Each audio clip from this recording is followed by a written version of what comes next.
अमजद मेरे लिए बिल्कुल नया था और उससे वो कहानी, तो मैंने कहा भाई स्क्रिप्ट ले आओ, स्क्रिप्ट के बाद फिर मैं देखता हूँ।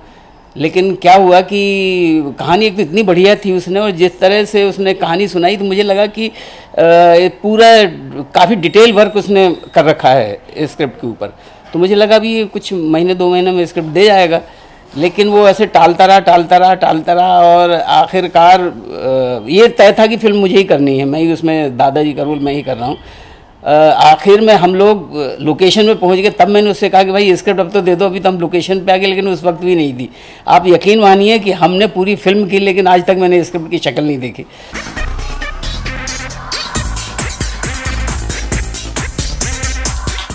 काफ़ी मुझे मज़ा आया उस फिल्म करते हुए, और जिस दिन से उसने कहा कि रोल आप ही को करना है, फिर मैंने देखा हम मुझसे ही करवाना चाहता है, और इम्प्रोवाइज़ सारी फिल्म इम्प्रोवाइज़ तरीके से करवाना चाह रहा है, तो उसने वैसे ही करवाया।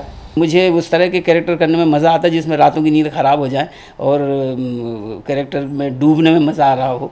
बड़े जल्दी और ओवर अगर हो जाए ये एक्टर, तो फिर कैरेक्टर तो वो बिल्कुल ख़त्म हो जाएगा वो जिस तरह का, क्यों बड़ा महीन सा मसला है ये इस फिल्म में, इस कैरेक्टर का। तो जाहिर है कि उस पर काम भी किया मैंने, मेहनत भी की मैंने। उनको ये लगा कि मैं मेहनत हमेशा ज़्यादा ही करता हूँ, जब मुझे कोई कैरेक्टर मिलता है तो मैं सोचता हूँ कोई पहलू इसका छूट ना जाए, तो उस तरह से मैंने इस पर काम किया। हकीम का है बस वो किरदार, ये उस तरह मैंने सड़कों पे दवा बेचते हुए बहुत सारे लोगों को देखा, तो उनसे भी थोड़ा सा बचपन में हम देखते रहते थे कि मेले में और कहीं भी वो हकीम इस तरह के बहुत ठेला वेला लेके घूमते रहते हैं। आज फिर तो बाद में गाड़ियाँ वाड़ियाँ आ गई, पहले तांगे में दवाइयाँ बेचते रहते थे। इस तरह से मैंने बहुत देखे हैं। नहीं वर्कशॉप तो क्या, अमजदी वर्कशॉप था, वही आके हमें सीन समझा देता था, तो मैं उसी की जान खाता रहता था। तो हम आपस में ही, मैं सूफी सैयद जो को एक्टर रही हैं और चिराग पाटिल, तो हम तीनों लोग बैठ के अपना आपस में रिहर्सल और क्या डायलॉग बोलना है, कैसे करना है सीन, तो आपस में ही करते रहते थे।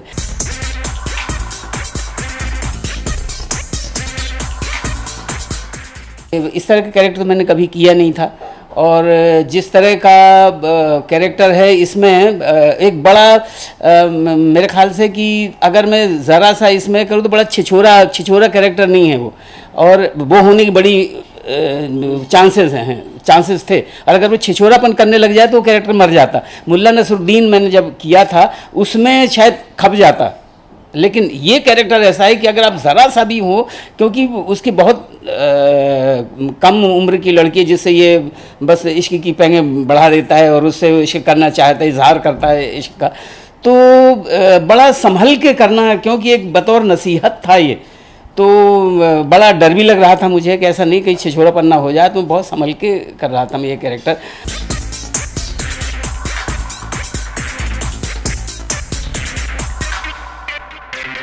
मुझे मालूम ही नहीं था कि अगर कोई आपस में जल्दबाजी में अगर कोई तलाक कर देता है, तलाक के बाद दोबारा से शादी करो, फिर तलाक करो, फिर दोबारा शादी कर सकते हैं, तो ये मुझे मालूम नहीं था। ये नई बात मुझे मालूम पड़ी। मेरे ख्याल से कोई कास्ट कोई स्टार नहीं होती, हमेशा स्क्रिप्ट ही कास्ट स्टार होती है। तो इतनी बढ़िया स्क्रिप्ट है, मेरी जगह कोई और करता तब भी वो वही नतीजा निकलता है इस फिल्म का।